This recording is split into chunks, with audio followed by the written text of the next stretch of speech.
Since 2016, I've broken up with dozens of freelance clients. I've done it the right way, the wrong way, and the weird way. And let me be clear, there's definitely a right, proper, thoughtful way to break up with clients and a wrong way that could end up in catastrophe. So in this video, let's talk about why and when you should break up with clients, how to actually do the breaking up part, even if you are a people-pleasing, socially anxious human being. And 3, how to create a seamless and not awkward at all transition phase. All right, welcome to phase 1, when to let go, the self-quiz. Now, if you clicked on this video, chances are you might already secretly know the answer to this. So if you're 10,000% sure you're ready to let go of this client ASAP, then skip straight to phase 2. I'll put the minute here. But if you're kind of on the fence, you're not sure if a client is worth firing, you're kind of mming and eyeing, here are the 4 crucial questions to ask yourself. Number 1, the gut check. Am I facing existential dread every time an email from this client pops up? Am I consistently more stressed than excited about this client's work?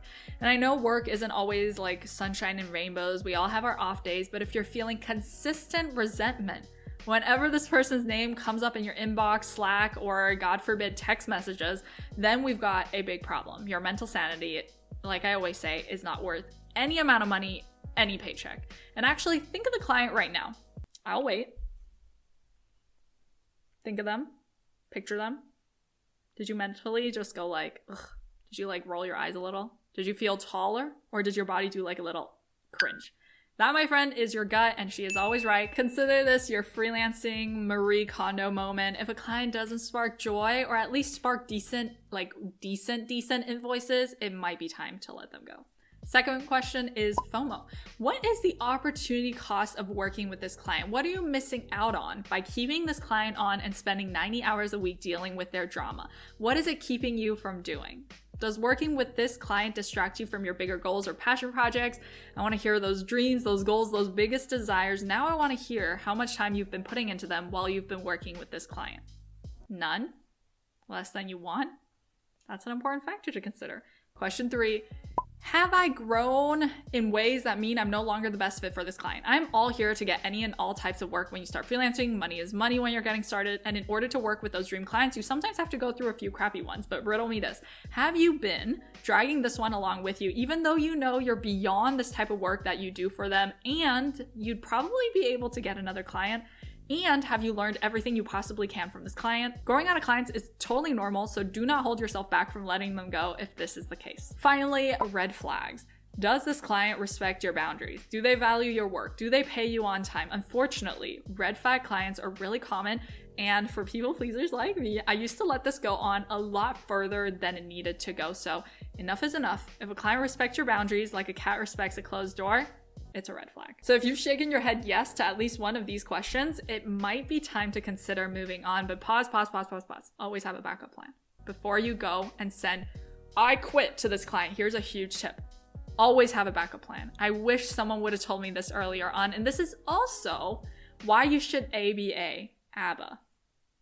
Always be applying. So you never get to the point where you're so angry at a client, you throw your laptop out the window and are left scrambling, trying to find a client to replace the money immediately.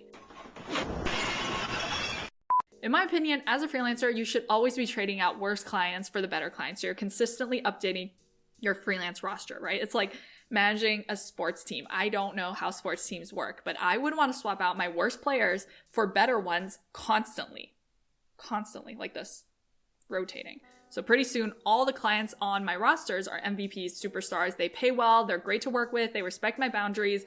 Unreal. You want a superstar roster. Now I want to be clear about something. There is also a huge difference between firing and letting a client go, and both require a slightly different approach. Firing a client is getting rid of a nightmare client, one who doesn't know what boundaries are. They're like, what is that? Who is she?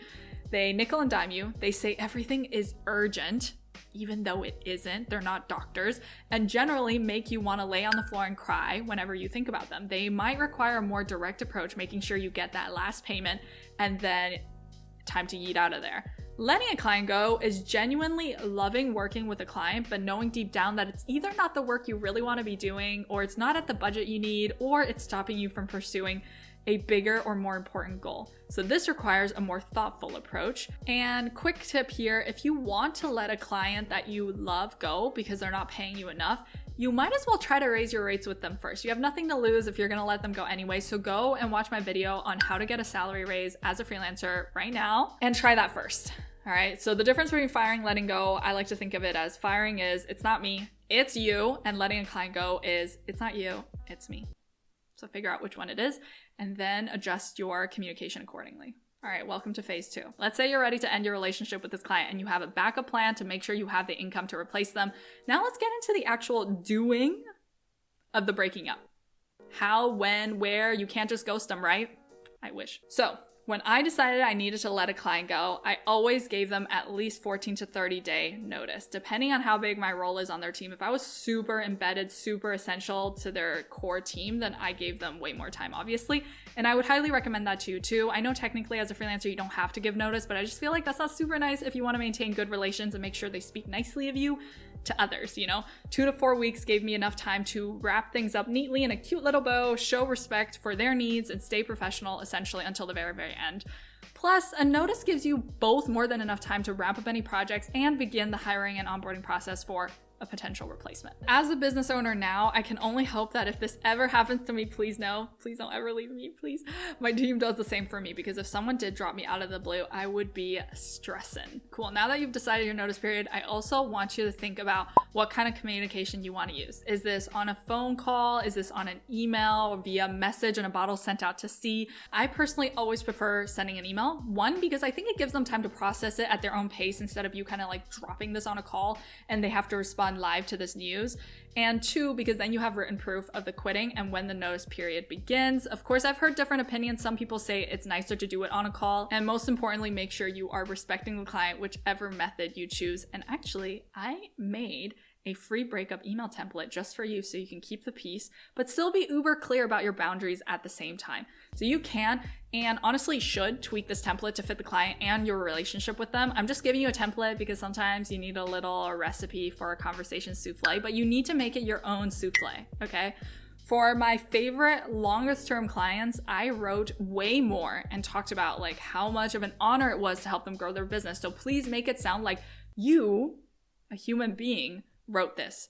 And if it's a client you hate, obviously it can be a little more professional and a drier version of this, a ChatGPT version of this. All right, let's do a dramatic reading of the email template. Hi, client's name. I hope this finds you well. I've got some important news to share. Over the past few months, I've been doing a lot of thinking about how to best align my work and my passions, which has led me to a big decision. I've decided to shift my focus towards XYZ, which means with a mix of excitement and regret, I'm officially putting in my notice. This hasn't been an easy decision because working with you has been such an incredible time. Our contract has a 14-day notice period and I don't want to leave you hanging. So please let me know what you need during this transition and I will do my very best to help. I can help you find a replacement for me and my work. I can make documentations and processes to hand over to the replacement as well. Our last day would officially be 14 days from today. Put in the date. I want to make this transition as smooth as possible for you, and I'm more than happy to help by referring you to a few great fellow freelancers who could be my immediate replacement. I have a few already listed out below who I think would be a great fit. Our time together has been very special to me. You are an amazing entrepreneur in every sense of the word. I'm so proud of the work that we've done together, and I'm really amazed by all that you do and all that you have accomplished as a business owner. Thank you so much for all that you do and all that you give, and thank you so much for being such a big part of my work life the past X years. If you'd like to chat about this more, I'd be happy to at any time. Let me know. Name. End scene. Short, snappy, honest, but not oversharing anything or rude in any way, right? You're also committed to helping with finding a replacement, which I think is a huge part of why my transitions went smoothly. I'll talk about that in just a second, but it is the difference between dropping clients off a cliff and doing a graceful, elegant handoff, right? 2 more really important points before we move on to the last phase. If you're working with a true nightmare client, finding a replacement might not be worth your time or worth any other freelancer's pain. Sometimes if a client has put you through a lot of pain, they don't deserve any more of your energy or time. That's fine. You are the best judge based on all the context that you have that I do not have. And secondly, timing. Don't drop your client right before a big launch or a stressful time in their business and screw them over. This is the opposite of a graceful handoff and could get really ugly and leave you with no good referrals later. All right, now welcome to phase 3, the handoff plan. Think of it as if you're in a relay race and you're gently and expertly handing the baton over to the next runner instead of chucking the baton at them and hoping that they catch it. Huge difference. Now, finding a replacement and going through the handoff plan could really go one of two ways. One, you know people who would be a great fit to replace you, or two, you'll need to find people who would be a great fit. If you know someone who would be a great fit, just small tip, ask the person you're looking to refer if they have a referral scheme. It could be a way for you to help your client and get a little kickback from them.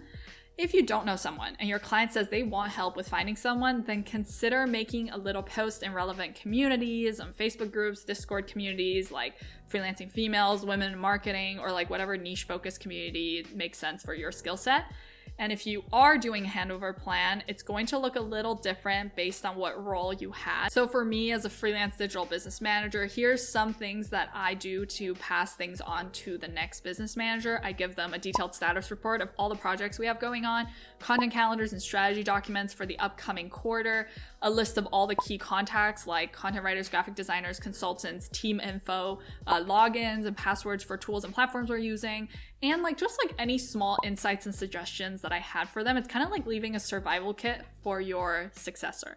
So once you approach that notice period, then send your client one more little thank you email if you want, to let them know you again, you enjoyed working with them, and to remind them that this is officially over. It'll leave a good taste in their mouth and really feel like you took care of them during the entire transition, because you did. You did it. Now, if you like this video, you might want to know how to manage clients you do have so you can focus your energy on them and keep them happy. Here's that video calling your name. As always, thanks so much for watching. Thank you. I hope to see you in the next one. Okay, bye.